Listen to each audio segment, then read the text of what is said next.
watched my videos for a while, then you know I normally say, my name's Matthew and I post videos every Monday and Friday, so if you love the tingles, then please do hit that subscribe button because you are in the right place. Now, yes, you should hit that subscribe button. I would greatly appreciate it. Welcome one and all. But I'm not going to say Monday and Friday because I didn't post a video on Friday. I am going to try and get this video up tonight, which is Sunday, because of that. But I kind of just wanted to explain why. Now, on Monday, my boss announced, well, there was a few reasons. So last week, I actually had quite a busy week socially. I was meeting up with a lot of friends and stuff, so I didn't really have time in the evenings, and then when I got back, I was just exhausted, so didn't have the energy to record a video. Now, I know you can argue how much energy goes into an ASMR video, but you have to be in the mood to make a good video, I think. And I just really wasn't feeling it last week. But sorry about that, sorry. So on Monday, my boss announced that he was going to be leaving, and will be leaving at the end of January. So my boss has really gone through a lot with me, and I'm quite close to them. So one, is going to be really hard to lose them emotionally, and then second is what it means for work and how that's going to change. So it kind of, I don't want to say threw me through it. It's just a lot of change. Plus, I don't know if I mentioned this before, but I'm doing an apprenticeship, a marketing manager apprenticeship. I'm 8 months in. I'm smashing it. I am a marketing genius, basically. And that's not even a word of a lie. I'm very good with marketing. I've got my head screwed on when it comes to marketing. I've really found the thing I'm good at. And I need to be more confident with it. So there you go. If anyone needs a marketing manager, then hit me up. Just for the record, I'm very expensive. No, just kidding. Not kidding. I am expensive. We can negotiate, I'm sure. So, I've been doing that on top of work, and basically for the last few weeks it's just been short deadlines, which I agree to. I agree to these little changes, but the pressure is now building. I've got 1 more week left at work before I kind of finish for the Christmas holidays. They're not Christmas holidays, the business is still running, but I'm off. I've checked out. I'll see you in the new year, guys. But yeah, basically I've just been feeling really overwhelmed, a little bit stressed, and yeah, I think that's going to continue for a while. So for the time being, and please don't hate me guys, but there really probably won't be much of a schedule, as much as I'd like to stick to the Monday and Friday upload schedule. I just don't really know if that's going to be too possible mentally and just timing wise, and I just don't want to put extra pressure on myself, because these videos, I want them to be fun. I know we're talking about true crime, which kind of defeats the object, but you know what I mean. This is an escape for me, a way to kind of relax the mind and chill out with you guys as well. So I just kind of want to take some pressure off. If I could stick to a schedule, great. It may not be Monday and Friday, but I kind of want to at least, get that, get something out to you at least once a week. And yeah, I hope you guys understand. Please don't hate me. I just want to make sure the content I'm putting out, I'm in the mood to do. I don't want to force myself to record a video because I don't make money off these. It's not a job. It's not a full-time job. It's literally a hobby, and hobbies should be fun. So all the while it's fun, great, no pressure. If I hit that again one more time, seriously. So yeah. But after all that jibber jabber, let's get into another true crime ASMR session. So tonight I'll be sharing the mysterious case of Cherrie Mahan, a story that has perplexed investigators and haunted a community for decades. So settle in, find a cozy spot, and let's delve into this tragic and chilling tale. Cherrie Ann Mahan was an 8-year-old girl who vanished on February 22nd, 1985, in a small town of Winfield Township, Pennsylvania. It was a cold winter day, and Cherrie had gotten off her school bus around 4:10 p.m. or 10 past 4. She was only 50 yards from her home. Cherrie was described as a vibrant, happy child with dark brown hair, brown eyes, and a sweet smile. On that day, she wore a grey coat, a denim skirt, blue leg warmers, and beige boots. She carried a blue backpack with colourful patches, including one of a unicorn.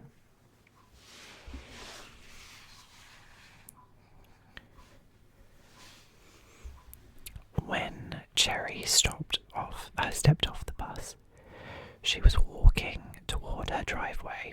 The bus driver and other children noticed something unusual. A blue-green van with a distinctive mural of a snow-capped mountain and a skier. It was parked nearby. Witnesses later described the van as possibly being connected to her disappearance. Cherrie never made it home that day. Her stepfather, Leroy McKinney, looked out the window and saw the school bus leaving, but no Cherrie. Panic set in quickly. Her mother, Janice McKinney, immediately began calling neighbours, but no one had seen their daughter. Within an hour, the police were involved, and a search was underway.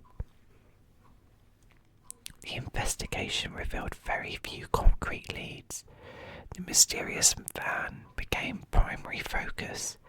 Authorities released composite sketches of the vehicle, but no one could identify its owner. Despite extensive media coverage, tips and searches, Cherrie's case went cold.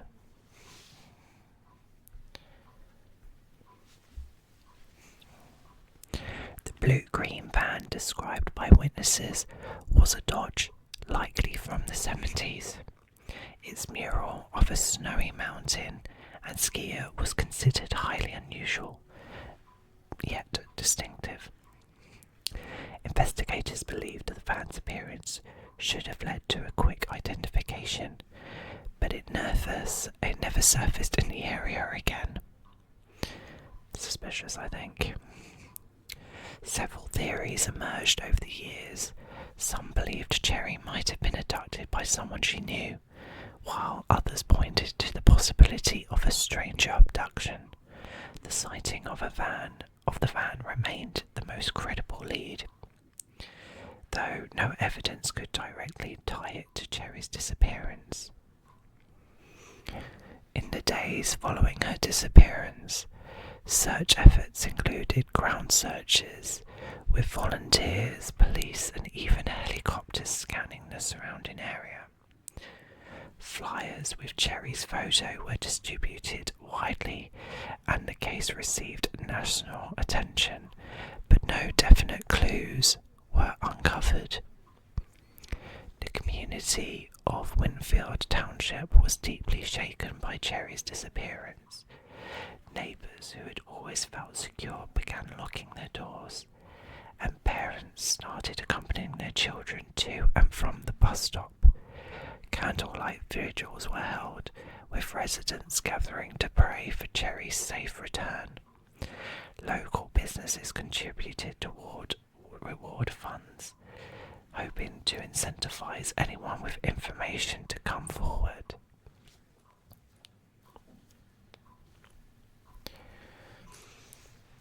Cherrie's family faced not only heartbreak, but also the frustration with the lack of answers. Her mother, Janice, has recounted that Cherrie loved dancing, playing with her friends, and drawing. One of Cherrie's favourite activities was drawing pictures of unicorns, a bittersweet detail that makes her disappearance all the more poignant. Janice kept Cherrie's room untouched for years, holding on to hope that her daughter might one day return.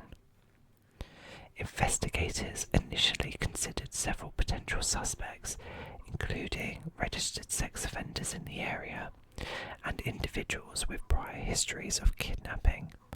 However, no concrete evidence linked to anyone to the crime. The lack of witnesses, aside from those who saw a mysterious van, made the case particularly challenging. Authorities conducted numerous interviews and polygraph tests, but every lead seemed to end in a dead end. In 2011, a renewed push for information included the creation of an age progression photo of Cherrie, imagining what she might look like as an adult. This effort was supported by the National Centre for Missing and Exploited Children, which continues to advocate for families like Cherrie's. The age progression photo was widely circulated, reigniting the interest in the case and bringing in new tips, though none led to a resolution. The blue-green van, a chilling symbol of this case, has never been found. Investigators theorise it could have been repainted, sold, or even destroyed shortly after Cherrie's abduction. Despite this, the image of the van remains etched in the memory of those who followed the case. A haunting reminder of how close Cherrie was to safety. This is the strangest thing, is that she was so close to being home. How could she just disappear? Over the years, Janice McKinney has participated in numerous interviews, hoping to keep Cherrie's case in the public eye. She's also been an advocate for those families of missing children, offering support and raising awareness. Janice has shared stories of Cherrie's playful spirit, her love for animals, and her excitement about an upcoming family trip that unfortunately she never got to take.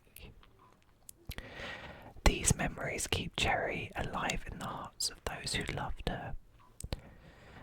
In the late 1980s, Cherrie's disappearance prompted the creation of Have You Seen Me? Have You Seen Me program, which featured missing children on postcards sent across the United States. Cherrie's case was one of the first to be highlighted, helping to raise awareness on a national scale.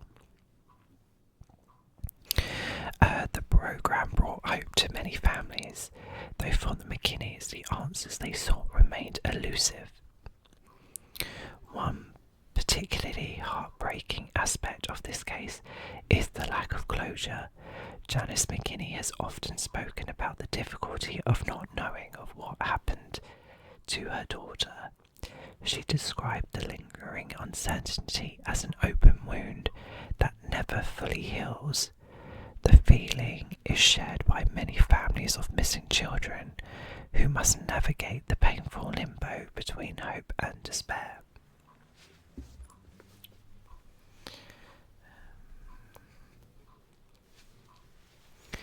In recent years, advances in forensic technology have offered some hope.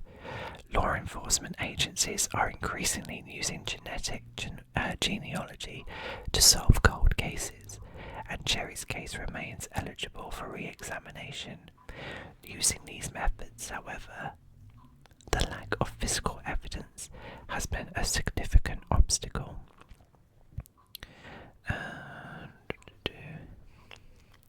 Investigators have expressed hope that even decades later, someone might come forward with a crucial piece of information needed to solve the case. The story of Cherrie Mahan is not just a tale of tragedy, but also a reminder of the importance of community vigilance and support. The outpouring of love and concern from the Winfield Township residents showed the strength of a community united by grief and determination. While the mystery of Cherrie's disappearance remains unsolved, her legacy continues to inspire efforts to protect children and bring missing persons home. Let's have a quick Google. You know how we love to have a Google in the moment. A little bit of tapping sounds for you.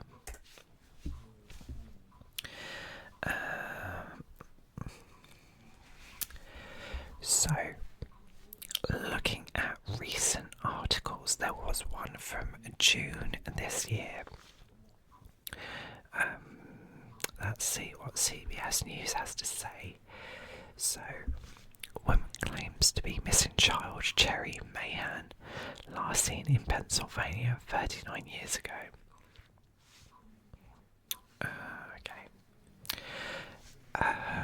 Okay.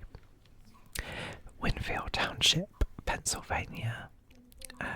Pennsylvania State Police are investigating a report of a person claiming to be Cherrie Mahan, the 8-year-old girl who went missing from a bus stop in 1985. Cherrie was last seen in Winfield Township, Butler County, but there's been no sign of her for 39 years. State police are investigating after a woman posted on social media claiming she is Cherrie Mahan.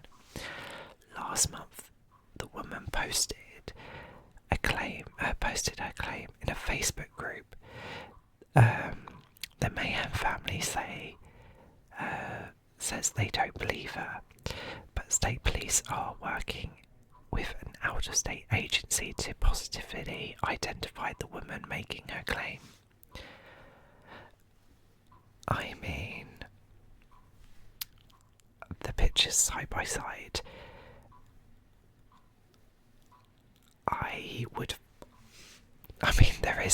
there is a significant, and I will go out on a limb and say there's a significant similarity.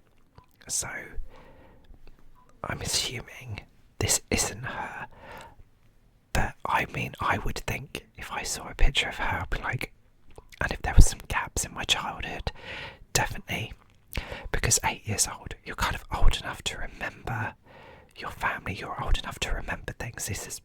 You would have had a few first memories. This would definitely stick out. So, interesting. I wonder why she says she is. State police have not made contact with the woman, and the out-of-state agency is trying to find her.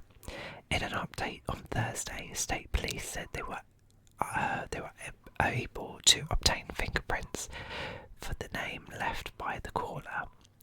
They said an initial review indicates that she is not Cherrie Mahan. Police didn't provide details on how they got those fingerprints. According to a report from USA Today, the woman who made the claim on Facebook has since deleted the post and has been banned from the group. The administrator of the group, Brock Organ, wrote that she had been harassing and bullying other members.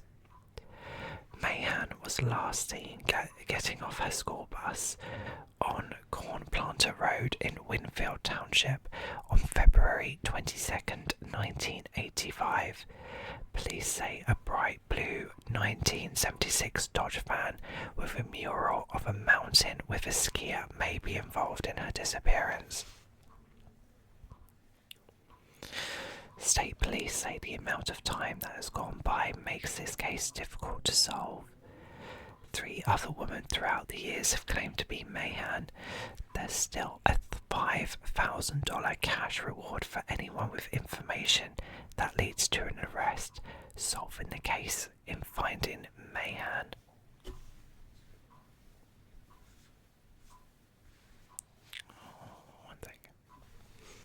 As we revisit this case, it's worth reflecting on the emotional toll that such a loss inflicts on families and communities. Beyond the headlines and police reports, there are countless stories of people who rallied around the McKinney family, offering meals, helping with search efforts, and sharing Cherrie's story far and wide. One of the most profound impacts of Cherrie's case was the increased national focus on missing children. Her disappearance was one of the first to benefit from the recently implemented Have You Seen Me program, which distributed images of missing children on postcards across the country. This innovative approach brought national-wide awareness to cases that might have otherwise remained local. In 1985, missing children were not yet a significant focus for law enforcement or the media. Cherrie's disappearance, along with other high-profile cases, highlighted the gaps in the system. This led to the creation of the National Centre of Missing and Exploited Children, which continues to provide resources and support families. Cherrie's case was a driving force behind the broader societal recognition of these issues. Another critical element in Cherrie's story is the psychological toll on her family. Janice McKinney has shared that she struggled with feelings of guilt and helplessness, questioning if there was anything she could have done differently. Her pain resonates with many families of missing children who often face public scrutiny on top of their personal anguish. Despite this, Janice has remained a steadfast advocate for other families, turning her tragedy into a source of strength for others. The investigative techniques used in the 1980s also differed significantly from today's approaches. At the time, there was limited access to DNA testing. Surveillance cameras were not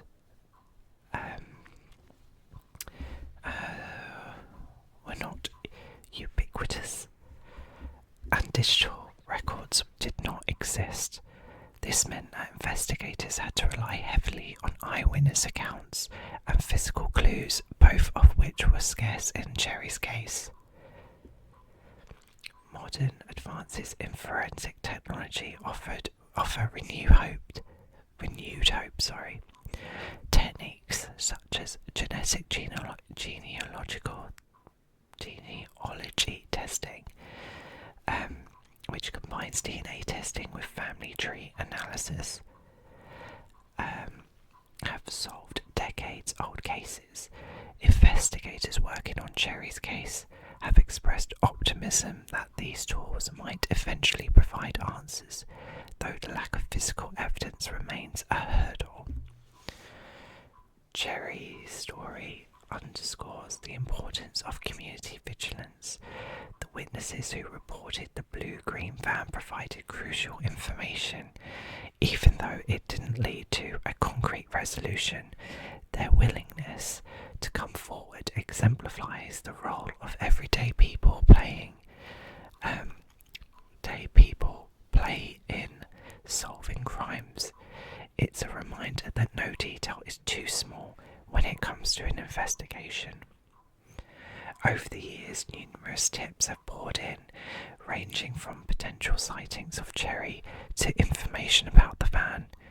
Each lead has been meticulously investigated, but none have brought the answers that the McKinney family so desperately seek. Law enforcement officials have often noted that cold cases rely on persistence and the hope of new information, in the hope that new information will emerge. One of the more poignant aspects of this case is the way it has shaped the lives of those who knew Cherrie.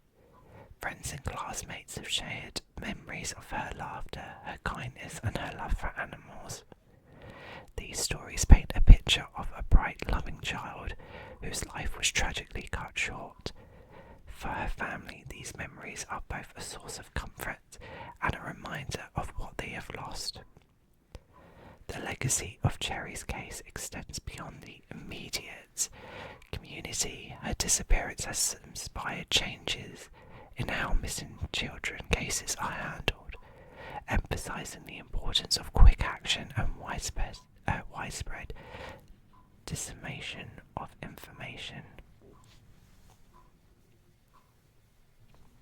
Programs like the Amber Alerts and advancements in child safety education owe some of their existence to cases like Cherrie's.